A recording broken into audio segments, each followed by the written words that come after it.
Smart Tech avec BNP Paribas. Retrouvez des entreprises et des projets innovants.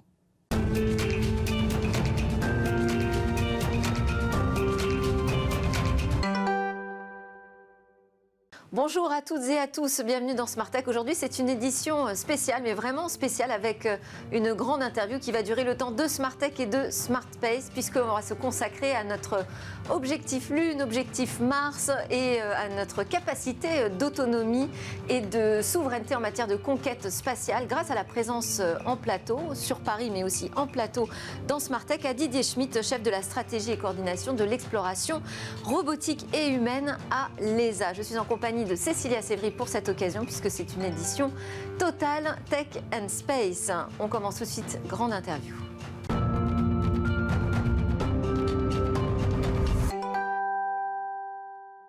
Alors dans Smart Tech, Smart Space, aujourd'hui, nous recevons un scientifique aventurier, rêveur, mais aussi un fin politique du spatial. Merci beaucoup d'être avec nous, Didier Schmitt. Bienvenue sur le plateau de Smart Tech. Vous êtes donc un scientifique spécialisé en immunologie, médecin.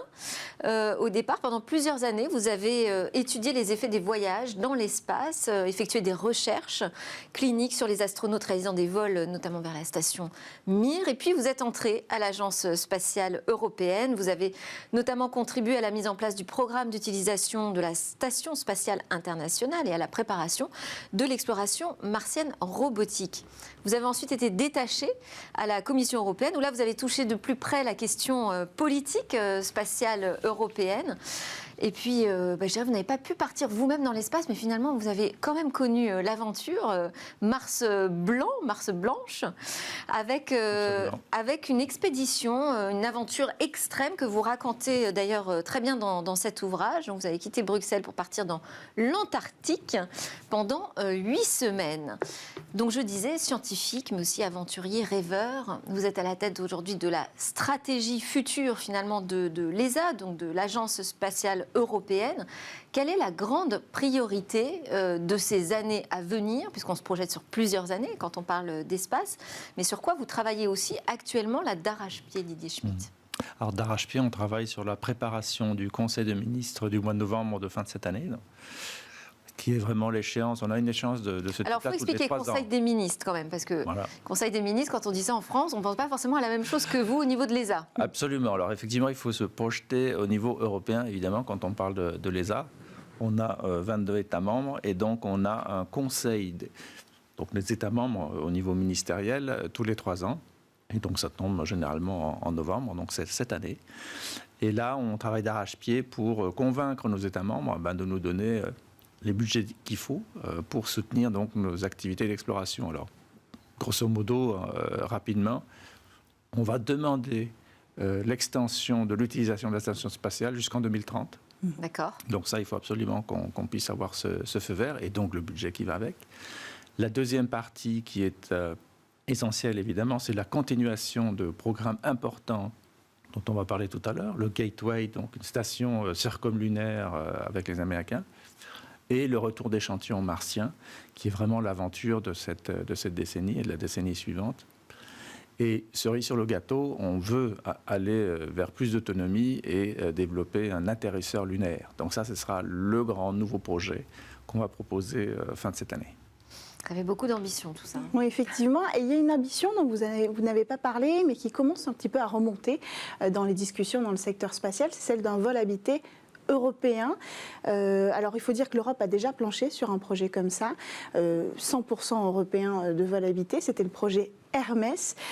Aujourd'hui on n'en parle pas beaucoup, alors on en parle à demi-mot. Avant d'aborder le sujet avec vous, je vous propose peut-être un petit rappel des faits en images. En 1979, galvanisée par le succès de la fusée Ariane, la France lance l'étude d'un véhicule spatial habité, Hermès, du nom du dieu grec des voyageurs.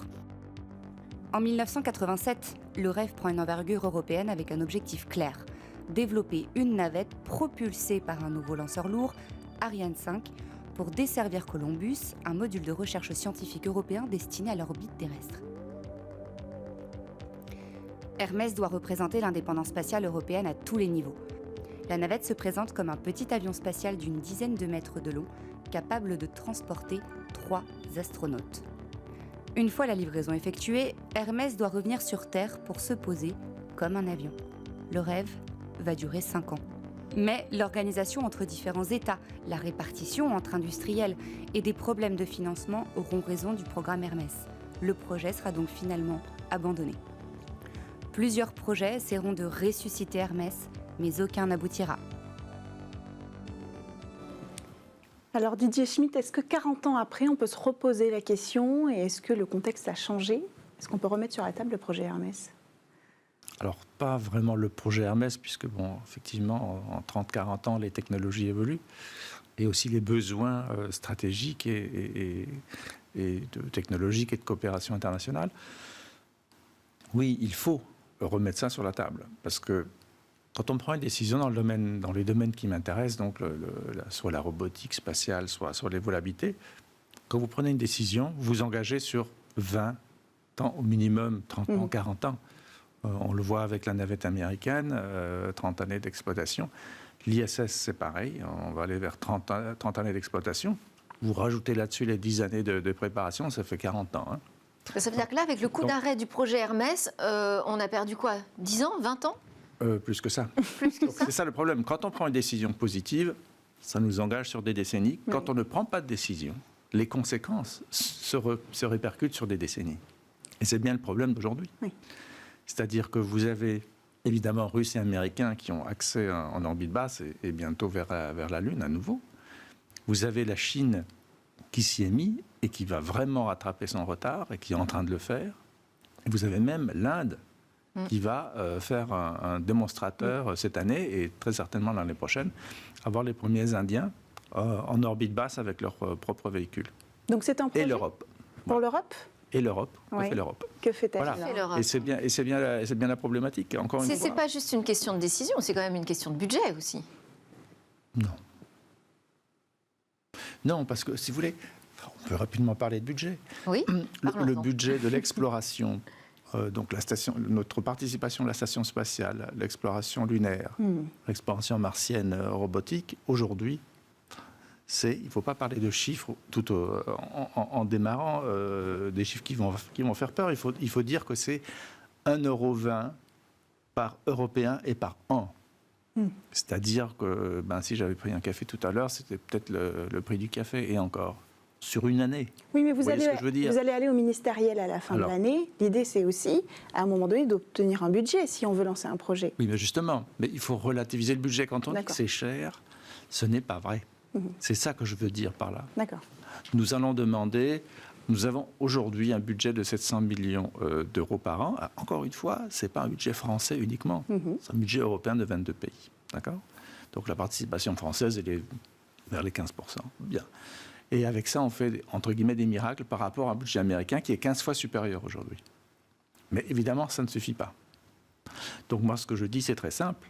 Passons de 1,20 € à 2 € au moins par an et par citoyen pour aller être à la hauteur des autres pays comme les États-Unis, la Chine et d'autres. Donc là, en novembre prochain, à l'occasion du Conseil des ministres de l'ESA, vous allez demander un doublement du budget?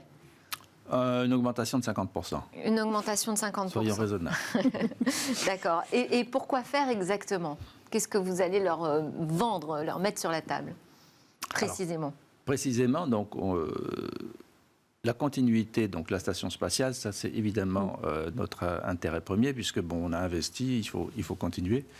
Et si on veut avoir d'autres Thomas Pesquet qui volent, il faut contribuer à cette station et à son utilisation, évidemment, qui est essentiellement scientifique. Ça, c'est la première chose, la première tranche. La deuxième tranche, donc, c'est la participation au Gateway américain, qui est une initiative de la NASA dans le programme Artemis, de retour vers la Lune, donc le retour habité, et un peu plus pérenne que les programmes Apollo. Là, c'est intéressant parce que pour la station spatiale, on est partenaire à moins de 10%. Ils auraient pu se passer de nous. Pour le Gateway, on est partenaire aujourd'hui à 50-50 avec les Américains. Donc, tous les modules pressurisés du Gateway seront fabriqués en Europe. Donc là, ça devient assez significatif. En échange de quoi, on a déjà négocié 3 vols d'astronautes européens qui iront vers le Gateway. Donc ça, c'est un autre élément. C'est-à-dire que pour partir dans l'espace, pour avoir Thomas Pesquet sur une mission spatiale, il faut participer financièrement et technologiquement. Ah oui, rien n'est gratuit. Non, mais on pourrait juste payer son vol et sa formation. Non, ça va plus loin. Oui, que mais ça. là, il y aura un petit souci. C'est-à-dire que si on payait un vol, ça veut dire qu'on soutient directement nos concurrents aux États-Unis, comme SpaceX pour les vols Falcon. Donc c'est du troc, on fait du troc. Hein, c'est-à-dire que nous, c'est très clair. Avec les Américains, l'accord est très clair. Il n'y a pas d'euro qui va aux États-Unis, il n'y a pas de dollar qui vient en Europe. Donc chacun développe ses activités chez lui et on fait un troc et on fait des échanges. Alors pour le vol de Thomas Pesquet et d'autres, donc en ce moment, Mathias Maurer et très bientôt, dans un mois ou deux, Samantha Cristoforetti, ben pour ce genre de vol, en fait, notre contribution, elle est assez intelligente, entre guillemets, puisque on finance et on développe en Europe le module donc, qui va propulser la capsule Orion, qui va aller vers la Lune, et qui va, on espère, on croise les doigts, d'ici mi-mars, décoller pour la première fois. Donc là encore, développement européen d'un élément critique pour les Américains. Aujourd'hui, et dans les 10, 15, 20 ans, les Américains ne peuvent pas aller vers la Lune sans la technologie européenne. Ça, c'est extrêmement important puisque c'est vraiment un shift par rapport au programme précédent. Alors, vous parlez de la Lune. Le prochain programme qui est censé envoyer des hommes sur la Lune, c'est le programme Artemis de la NASA en 2024. D'abord, quel est le rôle de l'agence européenne dans ce programme-là? Est-ce qu'on participe? Alors, Artemis, effectivement. Alors, on n'a pas tout à fait terminé l'éventail de ce qu'on fait, parce qu'on fait aussi donc, les missions martiennes robotiques. Donc ExoMars qui doit décoller, donc, qui doit absolument décoller cette année en septembre, donc qui est un rover fantastique qui va aller forer à 2 mètres de profondeur pour aller chercher les traces de vie. Qui part un peu en retard d'ailleurs. On l'espérait en même temps que Persévérance, il faut le dire. On l'espérait en même temps. C'est des fenêtres de 2 ans qui permettent de partir. Absolument. On l'espérait en même temps que Persévérance. Tout à fait. On a eu quelques soucis, puisque c'est une coopération avec les Russes. Donc on a eu quelques soucis techniques, mais bon, qui ont été résolus. Entre autres les parachutes. Et on a fait des tests très récemment, il y a quelques semaines, qui ont parfaitement marché. Donc, pour l'instant, c'est bon. Et la grande aventure, donc de retour d'échantillons martiens, dont on pourra parler un petit peu tout à l'heure. Oui. Maintenant, revenons à Artemis. Alors, Artemis, c'est simple. C'est une décision américaine qui n'a pas été prise à la légère, évidemment, de retour vers la Lune. Et ça s'accélère très simplement parce que la domination américaine dans ce domaine-là est chatouillée par la Chine. Donc là, ça va s'accélérer. Donc Artemis, c'est quoi? C'est un lanceur lourd SLS, donc le Space Launch System, qui va avoir donc à son sommet la capsule Orion, propulsée par le système donc le module européen. Et qui va aller autour de la Lune. Alors, ce n'est pas juste pour aller s'y promener, ce n'est pas toute la fusée qui va y aller, c'est la capsule Orion propulsée par le système ESM, va aller vers la Lune et va se docker, donc se connecter avec le Gateway, qui est cette fameuse station circumlunaire, donc qui est en train d'être développée. Et à partir de là, les éléments suivants vont arriver pour aller descendre sur la Lune et remonter. Et repartir donc vers la Terre. En fait, si vous voulez, par rapport aux missions Apollo, le Gateway sert d'un module de contrôle permanent autour de la Lune et un module d'observation donc, qui peut être habité le temps qu'il faut pour qu'une partie de l'équipage descende et remonte et reparte. Donc c'est ça le programme dans son entièreté. Mais donc Artemis. Ce programme-là, la participation européenne à ce programme-là, si on a bien compris ce que vous nous expliquiez sur les négociations, par exemple avec Thomas Pesquet, ça ne garantira pas la présence d'un Européen sur la Lune. Non. Alors quand est-ce qu'on verra un Européen sur la Lune ? Nous allons, donc au Conseil des ministres fin de cette année, Conseil des ministres donc, au niveau de l'ESA, demander l'acceptation d'une stratégie qui dit qu'il doit y avoir un Européen sur la Lune en 2029. Alors pour ce faire, effectivement, tout le programme dont je parle ne suffit pas. Non, il faut qu'on puisse envoyer... avec notre propre navette. Il faut qu'on puisse troquer quelque chose d'autre et quelque chose qui intéresse les Américains. Et c'est là que notre stratégie évolue de façon significative, c'est que nous avons décidé nous-mêmes, sans consultation avec les Américains, de développer un atterrisseur lunaire significatif, parce qu'il peut poser jusqu'à presque 1,8 tonne donc de matériel, c'est-à-dire en gros 4x4, si on veut. Et ce système-là devra être mis en orbite lunaire et se poser, propulsé au début par Ariane 6. Donc on serait entièrement indépendant. Et donc maintenant nous avons des négociations en ce moment pour négocier avec les Américains pour dire voilà, on peut vous poser au minimum 1,5 tonne de matériel à côté d'un atterrissage humain pour vous permettre de survivre, par exemple, la nuit lunaire ou apporter du matériel scientifique, technologique, etc. Et donc, c'est ça les négociations qu'on va faire. Mais quand vous annoncez ça aux Américains, vous avez des preuves de la capacité aujourd'hui de l'Europe? Est-ce qu'on est prêt aujourd'hui à créer cet atterrisseur capable de déposer plus d'1,5 tonne de matériel sur la Lune? Alors, c'est une bonne question, parce qu'en fait, il est extrêmement clair que les Américains, c'est des Saint Thomas en permanence. Ils veulent voir et toucher avant de dire on y va. Et d'autant qu'on n'est plus les seuls dans la course technologique. Absolument. Mais il faut dire une chose. Nous avons quand même plusieurs décennies d'expérience positive avec les Américains. Nous avons fait le Space Lab, le laboratoire donc européen qui était à bord de la navette américaine quelques dizaines de fois. Donc, vraiment, un très bon coup, entre guillemets, technologique et scientifique pendant 2 décennies. On est partenaire de la station spatiale depuis maintenant 20 ans. Ça se passe très bien. La moitié de la station spatiale internationale a été fabriquée en Europe, le module pressurisé. Les gens ne savent pas trop ça. D'accord ? Donc, ils nous font confiance. L'ATV, le système de ravitaillement qui a volé 5 fois vers la station spatiale, on a bluffé les Américains du point de vue technologique. Ils n'y croyaient pas.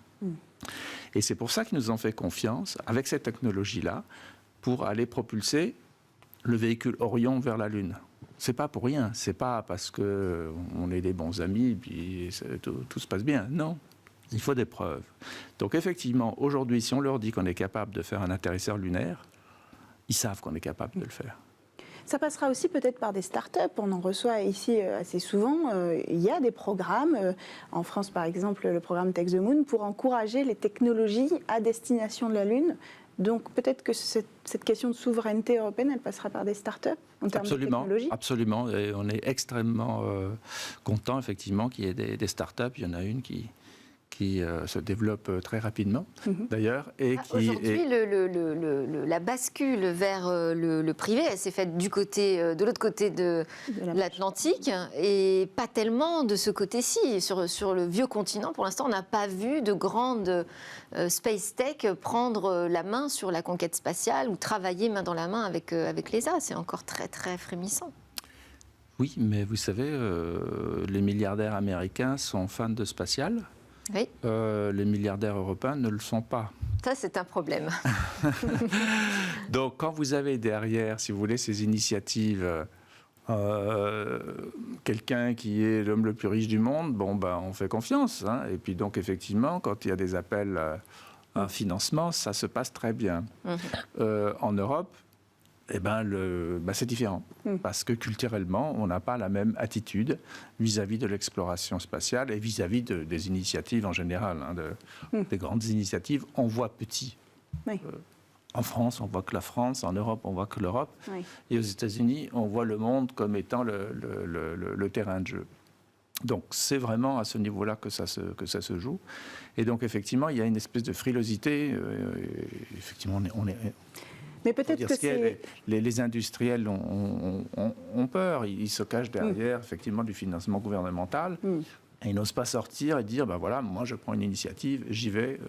Mais peut-être que c'est le rôle de l'ESA et des agences aussi à échelle nationale de donner de la crédibilité à ces entreprises pour qu'ensuite les investisseurs s'y intéressent. Absolument. Et c'est ce qu'on est en train de faire. Effectivement, nous avons même créé un département donc, de la commercialisation où on va... Géraldine Naja qui était en plateau. Qui est directrice de ce département et même plus de la direction qui le concerne.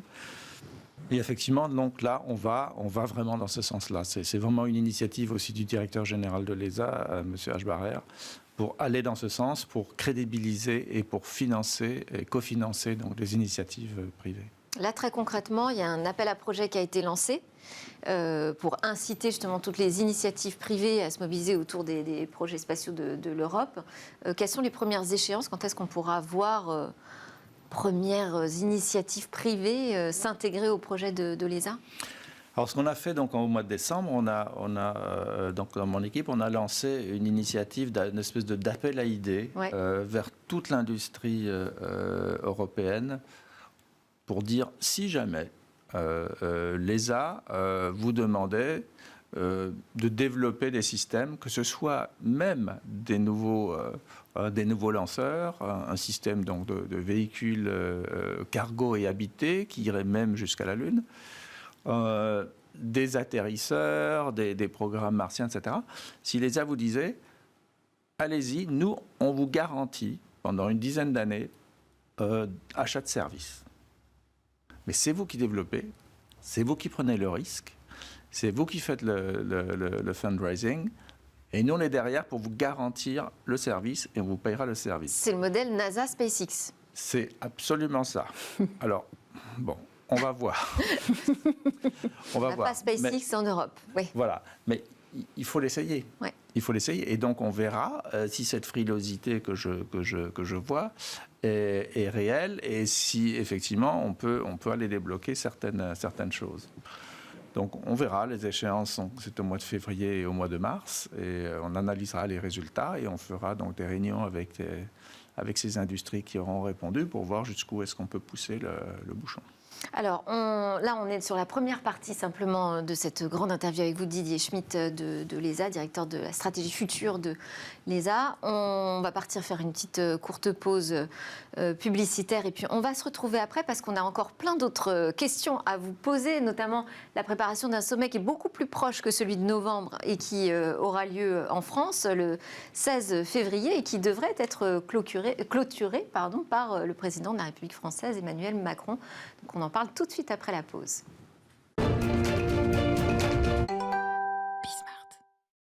Et nous sommes de retour sur le plateau de Smartech, un Smartech Smart Space, puisque c'est une édition spéciale consacrée à la conquête spatiale et notamment à la capacité d'autonomie et de leadership de l'Europe, grâce à la présence en plateau de Didier Schmitt, chef de la stratégie et coordination de l'exploration robotique et humaine à l'ESA.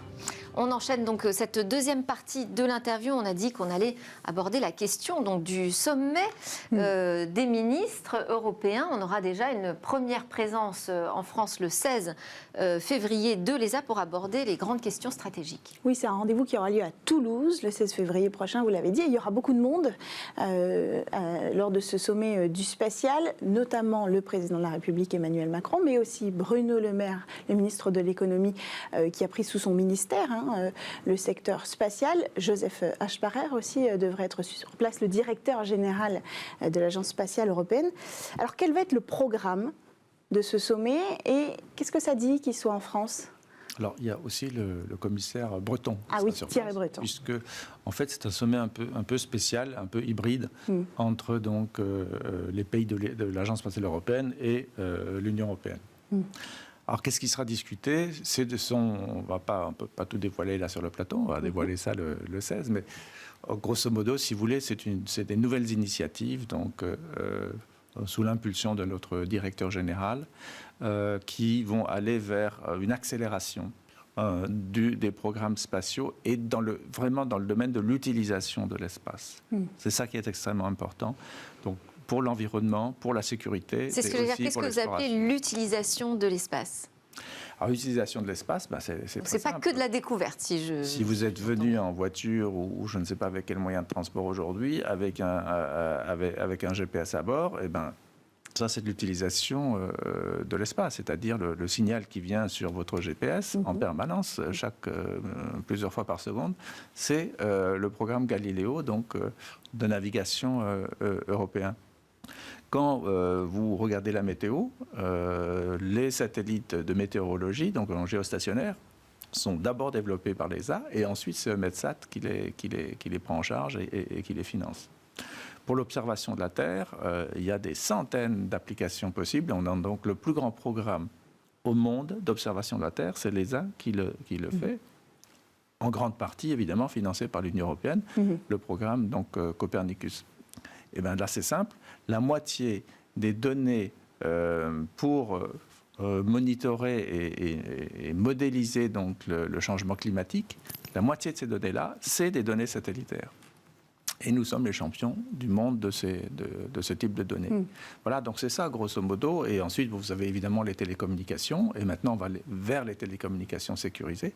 Et on va vers l'Internet via les satellites, donc pour éviter les problèmes qu'on a aujourd'hui. Les constellations satellitaires qui vont commencer à fournir des accès à Internet déjà.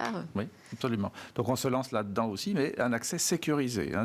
C'est ça la nouveauté en Europe. On veut pousser dans ce domaine-là. D'ailleurs, il y a un projet de constellation européenne sécurisée pour une communication par Internet qui a été lancé, poussé par Thierry Breton. Les appels d'offres ont été lancés et deux consortiums l'ont remporté récemment, New Symphony et le consortium avec Ariane Group et Thales. Voilà. Ouais. Vous allez parler aussi de la Lune, parce que quand même c'était la première partie, on l'a abordée, mais enfin on a bien compris que l'objectif c'était d'aller sur la Lune, objectif Lune. Est-ce que ça va être aussi, ça va faire partie des discussions là, le 16 février à Toulouse ? Oui, parce que si vous voulez, c'est pas seulement la Lune, c'est vraiment l'exploration dans le sens où l'Europe devra à un moment donné, et c'est maintenant, se positionner pour savoir si on va aller avoir notre propre programme donc d'accès à l'espace. Et ça, c'est la grande nouveauté, l'accès à l'espace pour les vols habités. Bien sûr. La grande nouveauté par rapport à Hermès, dont vous avez fait la synthèse tout à l'heure, c'est que Hermès allait en orbite basse et revenait. Aujourd'hui, la donne a changé. Il faut aller évidemment en orbite basse, mais ce n'est que la première étape. Il faut pouvoir aller vers la Lune et autour de la Lune. C'est ça l'enjeu des années 2030 et après. Donc si nous décidons d'aller vers ce développement d'un nouveau véhicule, il faut qu'il soit capable de faire les deux. Mais qui doit donner l'impulsion ? Vous dites si nous décidons, qui doit décider de ça ? Alors, nous, ce n'est pas forcément moi, je n'ai qu'une force de proposition. Alors, ce qui se passe, évidemment, vous savez, les vols habités, c'est par rapport au vol robotique, c'est emblématique et c'est absolument politique. Je veux dire, poser le pied sur la Lune pour un humain, on l'a vu avec le programme Apollo et Kennedy, c'est un acte politique. On le voit aujourd'hui avec la compétition qui est maintenant absolument lancée avec les Chinois. La présence sur la Lune est un acte politique. L'acte politique, je dirais, est assez simple pour la Chine et les États-Unis, la Russie et même l'Inde. C'est un pays, un leader qui décide de faire quelque chose. En Europe, c'est pas vraiment le cas. 22 pays qui doivent être d'accord sur une stratégie politique. On n'est pas dans l'unanimité absolue, évidemment. On n'a pas besoin d'avoir donc les 22 pays qui disent oui en même temps. Mais sans la France, l'Allemagne, l'Italie et un peu la Grande-Bretagne, rien ne se fait dans le spatial. Donc ce n'est pas juste un pays qui pourra dire ça.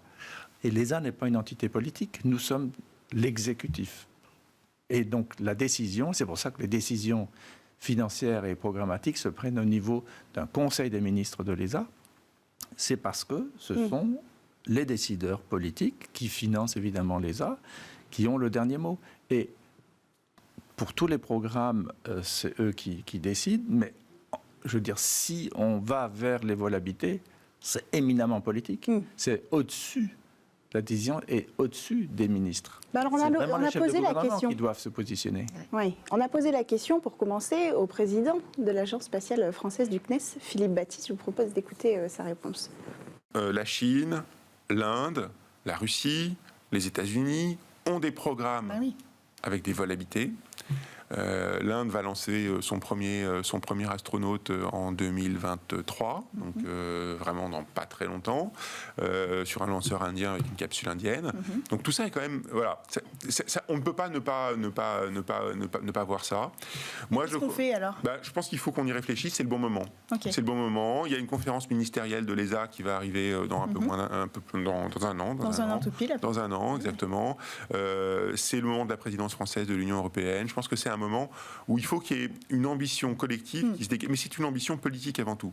C'est-à-dire faire du vol habité. Moi, je veux être très, très clair et très franc.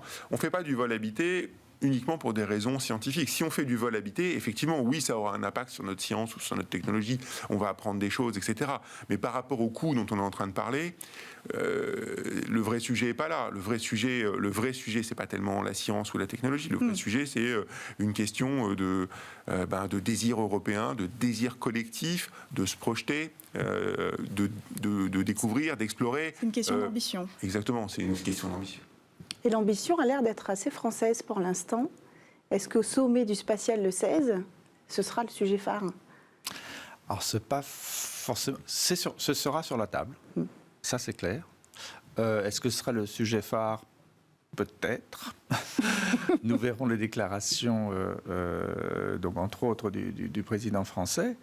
Mais j'espère effectivement que les consultations vont bien se passer, parce que les consultations, encore une fois, c'est pas une initiative française qui va faire la différence. Au contraire, si la France se positionnait toute seule, généralement, ce qui se passe, c'est que les autres pays mettent le frein à main. Donc, il faut que ce genre de décision se fasse dans un consensus avec les pays majoritaires. Donc, encore une fois, la France, l'Italie, l'Allemagne, la Grande-Bretagne représentent plus de 80% du budget, si vous voulez, de l'ESA. Si ces pays-là ne sont pas d'accord, c'était le problème avec le projet Hermès. C'était le problème de la répartition des financements. Un des problèmes, effectivement. Donc, imaginons qu'ils soient d'accord. Qu'est-ce qui se passe? Qu'est-ce qu'on enclenche à l'ESA? Alors, nous sommes prêts. Alors, qu'est-ce qu'on enclenche? Vous avez un projet prêt à être lancé? Alors, il faut regarder les choses de cette façon-là. Premièrement, il y a plusieurs options technologiques. Oui. C'est-à-dire qu'aujourd'hui, ce que vous voyez, que ce soit du côté chinois, du côté indien, évidemment russe et américain, ce sont des capsules aujourd'hui. C'est la même technologie développée dans les fin des années 50 et les années 60, qui font soit pouf dans l'eau, soit poum dans le désert en Russie. Il faut réfléchir à deux fois. Si on démarre un programme aujourd'hui, il va être opérationnel dans 10 ans pendant 20 ans. Est-ce qu'on veut faire des choses similaires qui ont été faites déjà il y a 60 ans? C'est pas évident. C'est comme si vous disiez, aujourd'hui, tiens, je vais développer un moteur diesel, et après on se dit, oui, mais dans 10 ans, il n'y aura plus les autres feront que de l'électrique. Donc c'est un peu ça le problème. Donc il faut bien réfléchir pour ne pas simplement copier des choses que les autres font. On est parfaitement capable de faire une capsule récupérable. On l'a déjà fait, le programme ARD, il y a 20 ans. On a combien d'options sur la table? Alors, il y a plusieurs options, si vous voulez. Ça, c'est vraiment aussi aux industriels de répondre. Oui. Vous avez évidemment une capsule de type comme SpaceX, Dragon Crew ou le Soyuz. Vous avez des véhicules de type LA éventuellement. Et la grande différence, c'est qu'avec les uns, vous savez où vous atterrissez sur un aérodrome, et avec l'autre, vous atterrissez soit dans l'eau, soit sur... nous, de toute façon, si on démarre de Guyane, on va atterrir dans l'eau avec une capsule. Ça, c'est clair, on ne va pas atterrir ailleurs. Donc, il y a plusieurs options sur la table aujourd'hui. Donc, qu'est-ce qu'on va faire concrètement? C'est simple.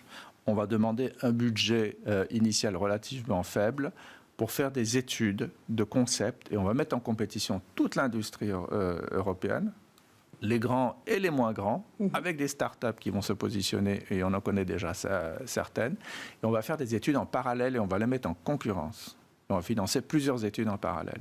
On se donne combien de temps pour cette phase d'études? Alors, donc, si le feu vert est donné à la fin de l'année au Conseil des ministres pour ce genre d'études, on a 2 ans et demi à 3 ans devant nous pour faire les études.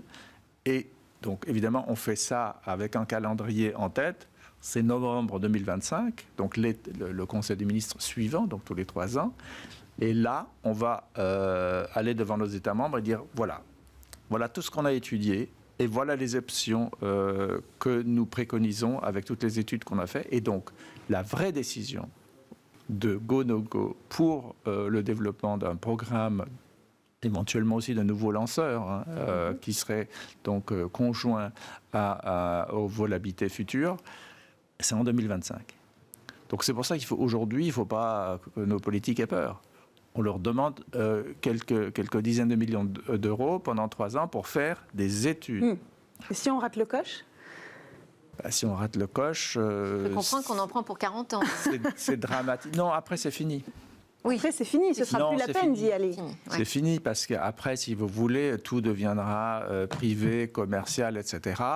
Et on sera tombé dans le piège, entre autres dans le piège d'une économie américaine qu'on connaît, où on sera obligé de payer en permanence. C'est quand même assez curieux. On est partenaire de la station spatiale, on est partenaire à 50% on va être partenaire à 50% du gateway autour de la Lune. Donc on a 2 colocations là-haut. On n'est pas capable d'y aller nous-mêmes. Il faut qu'on paye notre colocataire principal à chaque fois qu'on veut y aller. C'est un peu curieux. Et si on ne prend pas la décision, c'est comme Hermès. C'est pendant des décennies, c'est les générations futures qui vont se poser la question et qui vont nous dire mais qu'est-ce qu'ils ont fait en 2022 ?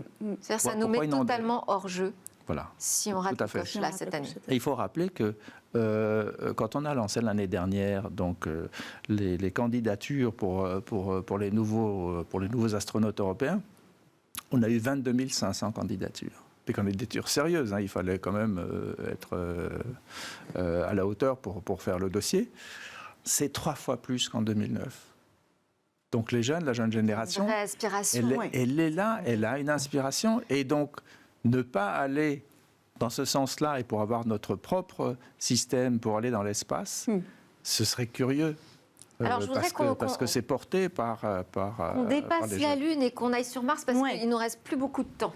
Oui, alors vous l'avez dit tout à l'heure, Delphine, vous êtes l'auteur de plusieurs livres, notamment de MOOC sur l'exploration martienne. Donc, est-ce qu'on doit comprendre que vous êtes extrêmement positif sur l'idée qu'on ira sur Mars, peut-être dans ce siècle ? C'est clair. Alors, dans ce siècle, de toute façon... vous êtes confiant ? Plus que confiant, si vous voulez. Et la raison est encore une fois très simple. La doctrine américaine dans le domaine spatial, ça s'appelle la domination, space dominance. C'est écrit comme ça, la stratégie américaine. Et tout d'un coup, vous avez le dragon chinois qui se réveille, ce qui est tout à fait normal. Et les Américains se disent « Ah, il y a un petit souci là ». Et donc, effectivement, la domination américaine, ça veut dire être largement en avance. C'est pas juste être devant quelqu'un, on l'a vu avec Apollo. Il faut être très largement devant. C'est ça la philosophie américaine et la doctrine. Et donc maintenant, ça va s'accélérer. Donc grâce à la compétition avec la Chine, les programmes martiens vont s'accélérer. Absolument. Ils s'accélèrent déjà, d'ailleurs, parce que la Chine a annoncé qu'ils vont aussi faire un retour d'échantillons martiens, comme nous avec les Américains. Mais ils ont annoncé qu'ils le feraient avant nous. Oui. Mais est-ce que... Il y a quand même des défis technologiques énormes avant d'arriver et à atteindre Mars avec un homme, parce que là on parle de ça, on parle d'exploration humaine, on a envoyé des robots, on sait le faire, on a Persévérance, vous envoyez ExoMars bientôt, mais les défis technologiques et physiques pour envoyer un homme avec un voyage de 2 ans minimum vers la planète Mars, sans parler du fait que ce sera peut-être une mission sans voyage retour pour la première, est-ce qu'on est prêt à les relever ? Peut-être, certainement. Non, effectivement. Alors c'est pour ça, je reviens un petit peu à l'expédition que j'ai faite au milieu de l'Antarctique. C'était une partie, c'était un raid à l'intérieur du continent sur 1200 km. Au bout de 150 km, vous êtes tout seul. L'hélico, il ne peut plus vous chercher. Voilà. Et donc, s'il y a un problème, vous devez le résoudre. Et c'est ça la grande différence avec les missions martiennes. Aujourd'hui, la station spatiale, si Thomas Pesquet avait eu un petit problème de santé ou un souci technique, en quelques heures, on le ramène. De la Lune, on revient en 3 jours. Quand vous partez pour Mars, vous signez pour 2 ans et demi à 3 ans et il n'y a pas de retour avant. Ça, c'est simplement parce que Mars tourne autour du Soleil et que la Lune tourne autour de la Terre. Et que la station tourne autour de la Terre aussi. Donc, c'est ça la grande différence. Donc, le risque est énorme et donc il faut faire effectivement des recherches technologiques et avoir des certitudes assez élevées pour que les gens qu'on va envoyer là-bas, et j'espère bien qu'il y aura un Européen sur le premier vol et on travaille là-dessus. Thomas Pesquet a dit qu'il voulait y aller d'ailleurs. Ouais, faut qu'il soit encore en bonne forme dans 20 ans. Mais... D'ailleurs, c'est la question que vous posez. C'est Vous la dites, question que vous posez. la question n'est pas si, mais plutôt quand dans votre MOOC sur l'exploration Absolument. martienne. Oui, le MOOC, donc c'est un magazine book qui paraît donc tous les 6-9 mois. La 3e édition est en préparation. Alors effectivement, c'est parti. Dire le chronomètre est parti. Les Américains ont des idées assez précises de ce qu'ils veulent faire sur Mars et ils veulent en fait, ils vont retourner sur la Lune.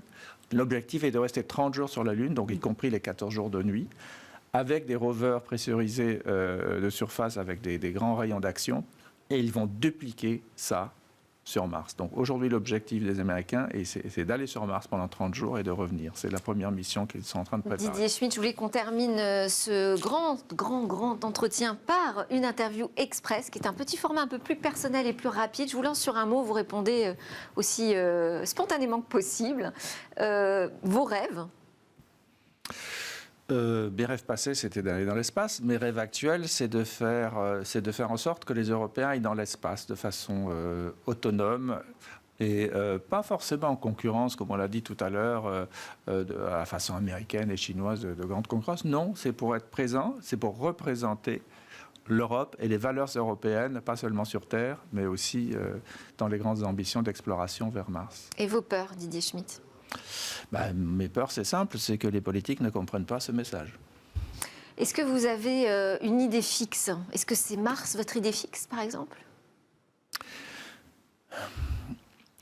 Oui, dans le sens où Mars, c'est vraiment la chose ultime qu'on puisse faire. On n'ira pas sur Vénus et sur Saturne, etc. On ira sur Mars, on ira s'établir sur Mars. Parce que Mars, c'est quoi? C'est un duplicat, entre guillemets, donc de la Terre. C'est une planète sœur de la Terre qui a eu quasiment exactement le même environnement il y a 3,7 milliards d'années. C'est extrêmement intéressant de voir pourquoi Mars a évolué vers un désert froid et si la vie a existé, comment elle a existé.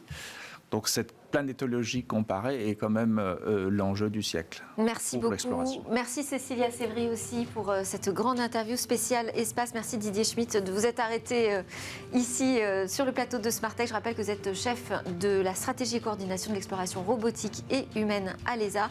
Merci à tous de nous avoir suivis. On vous souhaite à tous un excellent week-end et on se retrouve dès lundi pour de nouvelles discussions sur la tech.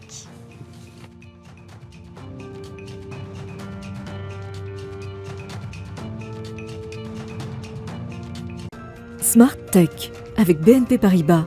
Retrouvez des entreprises et des projets innovants.